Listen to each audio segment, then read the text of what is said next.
সাগররুনি হত্যাকাণ্ড, সাংবাদিক দম্পতি সাগররুনি হত্যাকাণ্ড আলোচিত একটি হত্যাকাণ্ড, এবং তারপরে কতবার, সর্বশেষ যেন কত দেখেছিলাম মনে নাই, বহুবার আসলে তদন্ত রিপোর্ট দেয়া একশো পিছিয়েছে। একাত্তর বার পার হয়ে গিয়েছে। হ্যাঁ, অন্তত পার হ্যাঁ। হয়েছে সেটি।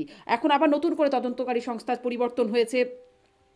এমন কি কিছু আপনার মানে এটিএন বাংলায় কাজ করতেন মেহরুন রুডি, আপনি কি এমন কিছু জানেন বা বলতে পারেন তখন আসলে বলা যায় নাই? তখন আমরা নানান রকম শুনেছি, ডিজিএফআই এর চাপে অনেক কথা বের হওয়া যায় নাই বা অনেক কাগজ আসা যায় নাই, সামনে আনা হয় নাই, ইত্যাদি নানান কিছু ওই সব শুনেছি।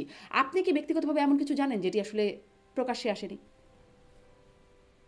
না, আমি এমন কিছু জানি না যে প্রকাশ্যে আসেনি। এবং সাগর রুনি, রুনি আমার কলিগ ছিলেন এটিএন বাংলায়, সাগর আমার কলিগ ছিলেন ভোরের কাগজে।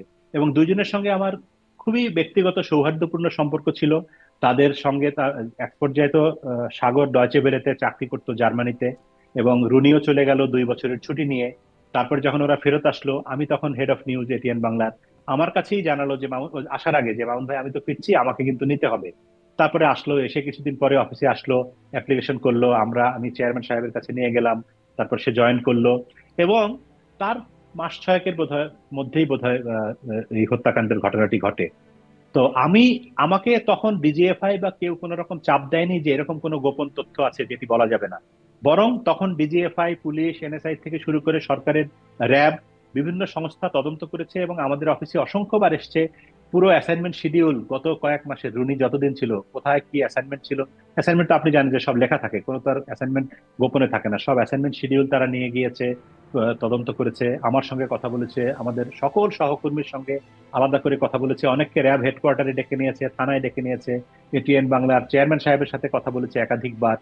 তো আমার জানা মতে এরকম কিছু নাই যেটা আমি বলতে পারবো না, বা তখন আমি জানতাম তখন বলতে পারি নাই, এখন বলতে পারবো। একটা জিনিস আমি বলেছি বিভিন্ন সময়, আবার বলি, সেটি হচ্ছে যে আমি, রুনি আমার ছোট বোনের মতো, তার প্রতি শ্রদ্ধা রেখেই বলছি যে সাংবাদিক হিসেবে রুনি এমন কোন রিপোর্ট জীবনে কোনোদিন করেনি যেটার জন্য কেউ তাকে একটা হুমকি দিয়েছে। ধরেন আমার সাংবাদিকতা জীবনে আমি আমার অনেক বন্ধুকে দেখেছি, কাফনের কাপড় পাঠিয়েছে, হুমকি দিয়ে মেইল আসে, হুমকি দিয়ে চিঠি আসে, আমার নিজের কাছেও এসেছে। তারপরে নানা রকম মামলা হয়, মোকদ্দমা হয়, আমার নামে বহুবার মামলা হয়েছে। রুনির জীবনে এরকম কোনো ঘটনা নেই যে তার একটা রিপোর্ট এরকম আলোচিত হয়েছে বা একটা রিপোর্ট নিয়ে লোকে কথা বলেছে যে কারণে তাকে কেউ হত্যা করতে পারে।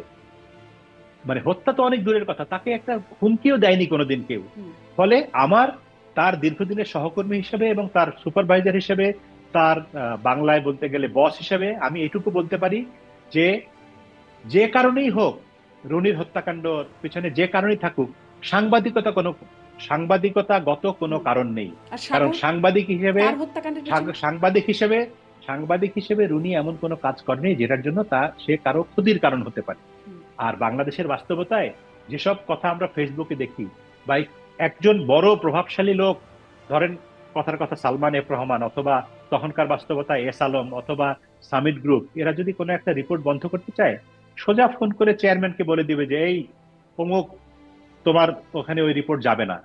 তারপরে তার ঘাড়ে কয়টা মাথা যে ওই রিপোর্ট যাবে? ওই যে আমি একটু আগে বললাম, বিজ্ঞাপনদাতা সামান্য একটা সয়াবিন তেলের বিজ্ঞাপন দেয়, বিজ্ঞাপন, তার নিউজই যায় না, একটা তেলের মধ্যে তেলাপোকা পাওয়া গেছে সেই নিউজই যায় না, আর সেখানে এরকম ঘটনা, এটা তো অকল্পনীয়। এগুলি হচ্ছে বাংলাদেশে মানুষ গাঁজাখুরি গল্প বানাতে পছন্দ করে। এবং সাগর রুনি মৃত্যুর পরে গিয়ে না এত মানুষ তার হুম। নাম জানে হ্যাঁ, সাংবাদিক হিসেবে। হ্যাঁ। কিন্তু রুনির আদারওয়াইজ ক্ষেত্রে তো, নয়, সাগর সরোয়ারের ক্ষেত্রে কি এরকম আছে? আচ্ছা, সাগর সরোয়ারের সহকর্মী তো আমি ছিলাম 94 সালে। তো সেটা তো আমি বলতে পারবো না।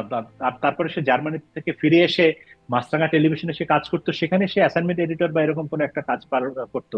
সেও তো এমন কোনো রিপোর্ট করেনি যেটা তার তার জীবন নাশের কারণ হতে পারে, বা তাকে কেউ হুমকি দিয়েছে, সেরকম তো সাগরের কলিগরাও আমাকে বলেনি। মানে তারপরেও সাগরেরটা আমি নিশ্চিত নই, হুম। কিন্তু রুনিরটা আমি পুরোপুরি নিশ্চিত। রুনি জীবনে এমন কোনো রিপোর্ট করেনি যেটার জন্য, বা করেনি না, করার পরিকল্পনাও করেনি। কারণ নিউজ করতে হলে তো আগে নিউজ এডিটর বা চিফ নিউজ এডিটর বা হেড অফ নিউজ, তাদের সাথে পরামর্শ করতে হয়। আমরা আমাদের মিটিং গুলিতে, আপনি দীর্ঘদিন নিউজ রুমে কাজ করেছেন, আপনি জানেন যে আমরা তো একটা মিটিং করি, মানে প্রত্যেক সপ্তাহে সেই মিটিং এ রিপোর্টাররা তাদের আইডিয়া দেয় এবং আমরা সেগুলি অ্যাপ্রুভ করি।